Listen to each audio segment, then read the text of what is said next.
Hello, नमस्कार मंडळी. माझ्या सुखद संकेत या यूट्यूब चॅनलवरती तुम्हा सर्वांचं खूप खूप स्वागत. आज आपण इथे बनवणार आहोत ह्या मोठ्या कांटांचं सार, कालवण, रस्सा, म्हणजे तुमच्या भाषेमध्ये जे काय बोलवतो आम्ही ह्याला कालवण किंवा सार बोलतो. तर यासाठी लागणारं मी साहित्य सांगते. इथे मी घेतलं आहे अर्धी वाटी ओलं खोबरं, इथे पाव कांदा घेतला आहे मी बारीक चिरून, इथे 4-5 पाकळ्या लसणाच्या घेतल्या आहेत, 1 इंच आलं घेतलं आहे बारीक करून. हा फोडणीला कांदा मी घालणार आहे. आणि इथे मी घेतलं आहे 4 ते 5 तिरफळं. हा इथं आहे लाल मिरची पावडरचा मसाला. ह्याच्यामध्ये भाजका मसाला म्हणजेच गरम मसाला नाही आहे, ही लाल मिरचीची पावडर आहे. हे इथं मी 1 चमचा छोटा हळद घेतली आहे आणि इथे 4 ते 5 कोकम घेतले आहेत. आता वाटण्यासाठी मी इथे खोबरं, कांदा, लसूण, आलं, तिरफळ आणि हळद आणि लाल मसाला घेऊन ह्याचं बारीक मिक्सरला वाटण करून घेणार आहे. हे पहा, मी छानसं असं बारीक वाटून घेतलेलं आहे. आणि आता मी इथे गॅस पेटवते. गॅसवर कढई ठेवलेली आहे तापत.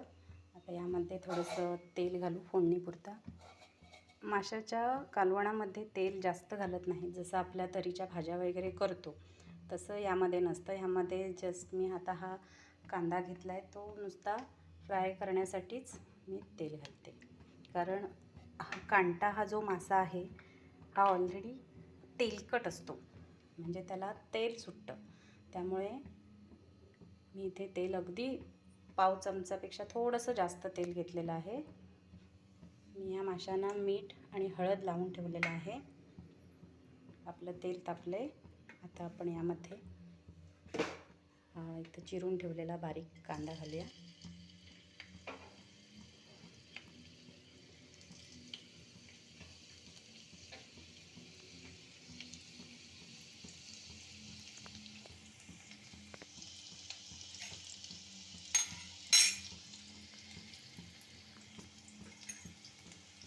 हा व्यवस्थित परतून घेऊया.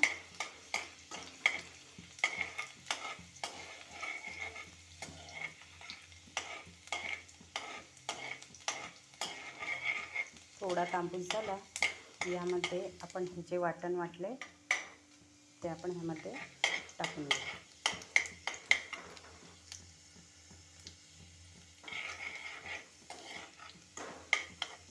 हे मासे शिजायला फार वेळ लागत नाही. अगदी तयारी जर असेल तर 10 ते 15 मिनटात ह्याचं कालवण होऊन जातं.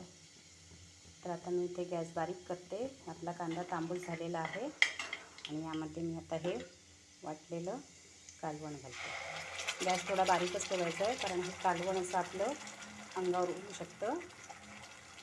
त्यामुळे फ्लेम गॅसची बारीकच ठेवायची आहे आणि व्यवस्थित असं ढवळून घ्यायचं आहे.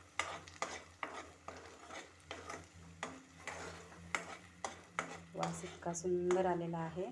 यामध्ये तिरफळं घातल्यामुळे त्याचा वास फार सुंदर आलेला आहे. आपण जर बांगड्याची कढी करत असू तर त्यामध्ये सुद्धा तिरफळ आवर्जून घाला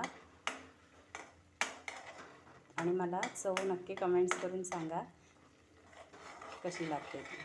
आज मी तुम्हाला इथे हे कांटांचं कालवण दाखवत आहे, बांगड्यांचं पण लवकरच दाखवेन. चला, आपण आता हा मिक्सर विसळून ह्याचं पाणी ह्यामध्ये घालूया. आता ह्यामध्ये मी मिक्सरचं पाणी विसळून इथे ह्याची कन्सिस्टन्सी इतकी ठेवली आहे. तुम्ही ह्यामध्ये पाणी वाढवू शकता तुमच्या गरजेनुसार, पण जास्त पण पातळ बरोबर नाही.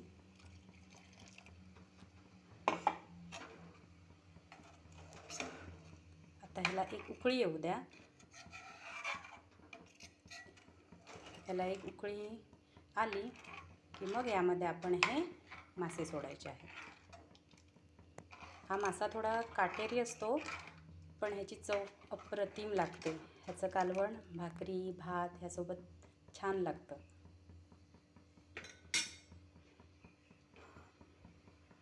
यामध्ये मी मच्छी टाकलेली आहे आणि तुम्ही बघू शकता छान कालवणाला उकळी फुटली आहे. यामध्ये मी कोकम, चवीप्रमाणे मीठ इथे टाकलं आहे आणि आवश्यकतेप्रमाणे पाणी घालून, जास्त पातळ नाही जास्त घट्ट नाही अशी कन्सिस्टन्सी ठेवलेली आहे. आणि आता एक 5 मिनटात आपलं कालवण हे तयार होणार आहे. हा मासा पटकन शिजतो आणि जे काही काटेरी मासे आहेत, पासचाळे म्हणा, त्याला पातुरडी बोलतो आपण, करली, हे पेडवे म्हणा, किंवा आता हे इथं कांटा आपण घेतले आहेत, हळद असते, तर त्याचं आंबट तिखट कालवण इतकं छान होतं, किती जेवू आणि किती नाही. तुम्ही यासोबत भाकरी, भात, चपाती हे खाऊ शकता. इतर दिवसांपेक्षा ह्या कालवणासोबत एखाद दुसरी भाकरी किंवा चपाती तुमची नक्कीच जास्त जाईल. चला तर मग आता हे एक 5 मिनटं आपण वाफवूया आणि सर्विंगला हे तयार होईल. आता आपण उघडून बघूया आपलं कालवण झालेलं आहे की नाही तयार. इथे कढईला तेल सुटलेलं आहे, तुम्हाला दिसत असेल. तर आपलं कालवण रेडी आहे. आणि इथे मास्याने पण बघा कसे काटे पण सोडलेले आहेत. ह्याला जास्त ढवळायचं नाही, नाहीतर हे मासे कालवणामध्ये विरघळून जातील. तर आपण आता पटापट प्लेटमध्ये काढून घेऊया आणि आपलं कालवण सर्व करूया.